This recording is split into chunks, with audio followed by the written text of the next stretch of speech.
you really have to be able to distinguish between the economic left and the woke left. There is a big difference between the two. The reason why we say woke left and everyone's like, well, you're not supporting all rights. And no, of course we do. What the woke left essentially means is that do as we say, not as we do. And if you don't do as we say, we will cancel you. That is a very big part of the problem. Yeah. You're not pure enough, you're not good enough, and you will be judged based on things that you cannot control. No, it's true. So there is a very significant problem when dealing with this whole, listen, for the most part, the reception that Jen got going on Tim Pool's show was very positive, but you're always going to have detractors. You're going to have people on the left who say, how could you go on his show? He's had bad people on there. But you've gotten to the point now where I think people know you're legit and that you're not somebody who needs to be canceled. You're not a grifter or anything like that. No, I've already lived through being canceled. I've been canceled locally. Yeah. But the biggest problem with people on the right is there are a lot of people who just can't stand the fact that she voted for Biden. They see that here's the thing. I get that, but every time I talk about it, it's very like remorsefully. It's not like I was never pushing it. I'm not gung ho. I don't feel good about it. I'm not arguing on it. Like that's not a sword I'm dying on. So it's like, I get it. It sucks. I'm not thrilled with it either. So I don't know what more to say about it. You know, we've got to figure out how to cultivate and build coalitions. You know, it's build bridges, not burn them. Yeah. If anybody out there thinks that it's not a good idea to support Nina Turner because she's running in the Democratic Party, I don't know what to tell you. Nina and everything else that goes on, you can have your problems with AOC. You could have your problems with the squad as a whole. You could be, listen, they have to bring Medicare for all to the floor for a vote. But the truth of the matter is, even though they're the elected officials, as long as we keep talking about Medicare for all, living wage, look and how the far wars, we've come since 16. It's amazing. Once it's in the American psyche and it becomes the part of the normal vernacular, it's going to happen. It's going to happen. Because people are starting to figure out that our healthcare system really is a joke. And not only is it a joke, but the ability to turn it into Medicare for all could be done like that. All you have to do is just say everybody gets a Medicare card and that's the end of it. So I want to this is more of a thing that bothers me, is like I said on his show, is how the left eats their own. Correct. And it's frustrating. It's everybody's nitpicks about every little thing you say, every little thing you could mean it's very not conducive to getting anything done.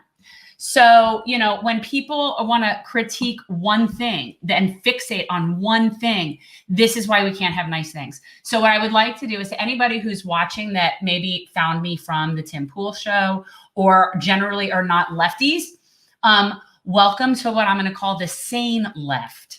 Okay. We're going to be the sane left. We don't wear pink knit hats. We're not social justice warriors. We don't want to cancel you. We don't want to take your guns. We don't want to censor you. We don't, so we'll have a civil discourse and we will have disagreements. There's no question. But we are not those people. And no. I honestly, I'm so done. I'm done with that. So we can talk about policy. There's certain things I'm not going to debate. Like I'm no longer debating Medicare for all is a right. It's like it's just not. I'm not debating that anymore. It's happening. So, but really, we can all sort of agree to disagree on some things and still move forward. Yeah. I mean, that's what it comes down to. Listen, if Jen's biggest enemy is the K-Hive, then she's doing something right. Less hair dye. Well. I guess she's referring to the people in the woke left that, Oh, you're talking about, yeah, I know. And here's the thing, please. I would really encourage the people that consider themselves centrist or right even. I would really encourage don't judge people for things like that. Don't judge left policies based on the people that you're seeing that you consider left. Because for the same reason that the media on the left shows all the crazy lunatic rednecks and shows those as who are the Trump supporters, the right wing also is showing all the annoying blue-haired woke left people that are not really representative of us either. So I think, and this is being done on purpose. We went to the Trump rally. About 5% of the audience were the people that are what is portrayed in the mainstream media as that are Trump, sycophants. That was a very small percentage of who was there. And in the same way, people that are left or at least support left policies, labor policies, populist policies, They are not the people that are wanting you to announce your pronouns and constantly like canceling you. And We're listen, not there's them. nothing wrong with if somebody wants to say their pronouns, that's perfectly fine. Yes. But you cannot be judging other people if they don't feel comfortable or don't want to do that. Right. They should respect you if that's what you want to do. I plead with the right to recognize that what you're seeing is not a fair perception of the left. Correct. And I am pleading with my friends on the left to understand what you're seeing is not a fair perception of the right. Correct. And if everybody would sort of just do that, if we could all just stop watching mainstream media like all Well, at that's once, really what it's all about. and everybody would just Turn off MSNBC, MSNBC, turn off CNN, turn Turn off off Fox Fox. News.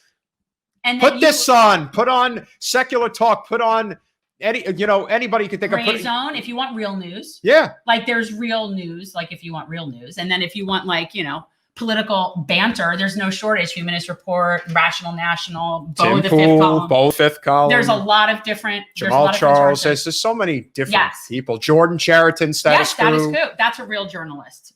I mean, it's not hard. So yeah, you guys, there are good news sources out there, but Yeah. just stop with the labels. Yeah. I'm so over it. And and also the virtue signaling where one person says, well, that person's had a microaggression and so they must be canceled. And then all of the people that don't even know, weren't there, don't even know that person, but they are so quick to just jump on that like hyenas on a carcass because some virtue signaling ringleader called someone out for some microaggression.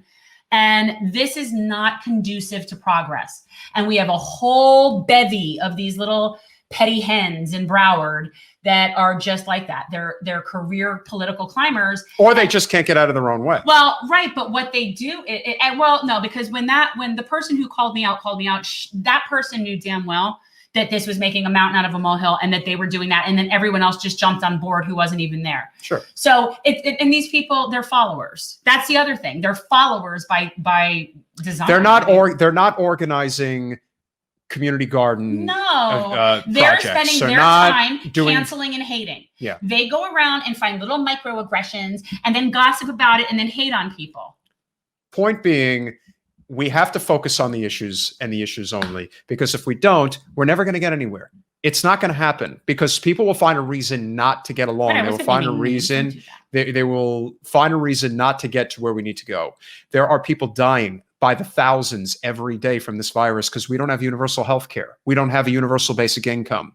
We don't have the things that we should have. And if we demand it of the people in charge, we can make it so. Jimmy Dore brought up a great point. There is only a 12-seat majority that the House has right now. 12 Democratic members, the Squad, a whole bunch of other progressives, Ro Khanna. Yeah. The reality is they can withhold their vote from Pelosi becoming the next speaker unless Medicare for All is brought to the floor for a vote. But they won't. We'll see. We'll see. We'll see. I hope Here's I'm the thing. wrong. What do you think is more likely to happen? That or Trump pardoning Julian Assange?